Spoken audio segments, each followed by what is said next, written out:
Given how the Brexit vote shook the stability of the global economy, do you feel that you need to do more to calm the markets quickly and perhaps encourage a quick exit rather than something that's long and drawn out? Do you still feel that the UK should be at the back of the queue for a trade deal with the United States? And are you going to make a full-throated pitch for the TPP, for your prescription, when you're out on the campaign trail this summer stumping for Secretary Clinton? And Prime Minister Trudeau, I mean, you seem to be quite careful when you talk about Mr. Trump. Renegotiating NAFTA or tearing it up would be such a disaster for Canada. Why not come out and say that forcefully?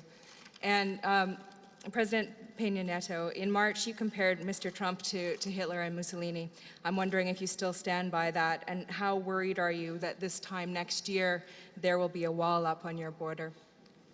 Okay. Excellent questions, Roberta. Roberta. Sound Canadian. That was pretty mean. Canadians are a little more subtle. I'm actually going to help out my friends a little bit on your last question, even though it wasn't directed at me, and just say, when I visit other countries, it's not my job to comment on candidates in the middle of a race, just because they may end up winning.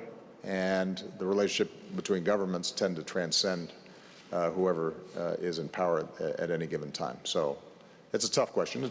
I'm not saying they shouldn't answer it. I'm helping them out a little bit. Because there's no doubt that when I visit countries, there are times where I've got preferences, but I rarely express them. With respect to Brexit, first of all, I think you've seen the markets settle down a little bit over the last couple of days. I didn't follow the markets today. But we're monitoring very carefully whether there's any systemic strains on the system. And so far, what you've seen is reactions in the market, stock prices, currencies, but I think the preparations that were done by central banks and finance ministers, our Treasury Secretary, indicate the degree to which the global economy in the short run will hold steady. I think there are some genuine longer-term concerns about global growth if, in fact, Brexit goes through and that freezes the possibilities of investment in Great Britain or in Europe as a whole. At a time when global growth rates were weak already, this doesn't help.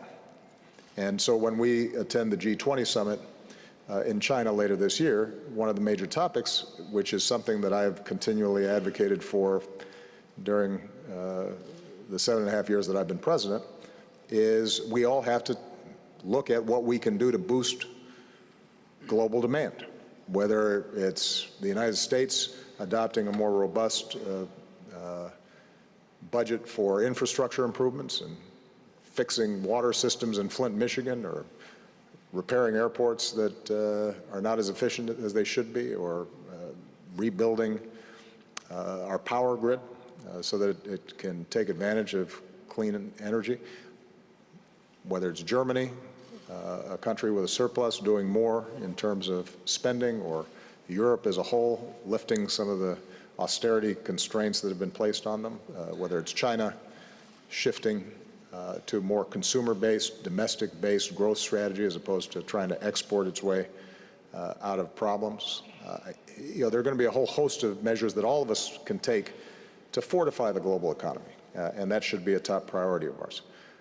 With respect to the actual Brexit negotiations,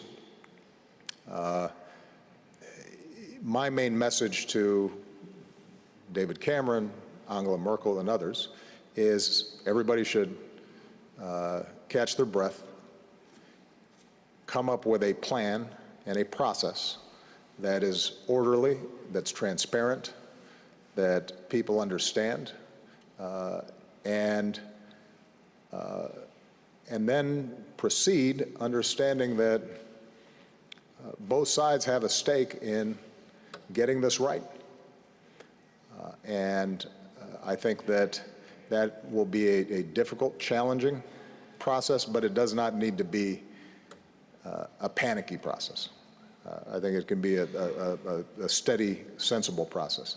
Obviously, leadership issues in Great Britain will need to be resolved for it to move as crisply and as effectively as it needs to.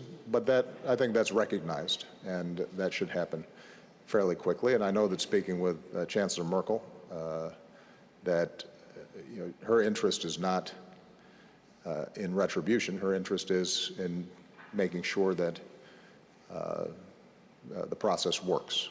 And I have a lot of confidence in people being able to do that, and we will help in any way that we can to facilitate that. And then the last part of your question is with respect to the UK and any trade agreement with the United States.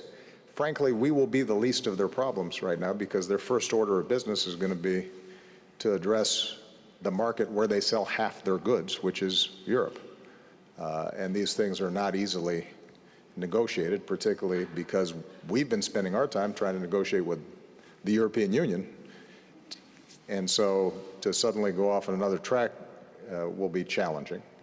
But I think their first and primary concern is going to be to try to figure out how they interact with the European Union and the European market if in fact and when in fact they leave. I have emphasized throughout, though, that the special relationship that we have with Great Britain does not change. The ties of affection and family and language and institutions and culture and the business relationships that exist, those are so deep and so long-lasting. The cooperation we have on security issues and on global challenges, those are so fundamental that our relationship with the UK fundamentally doesn't change. We are concerned that their absence from the European Union and the potential disruptions within Europe make it harder for us to solve some of the other challenges that have to be solved.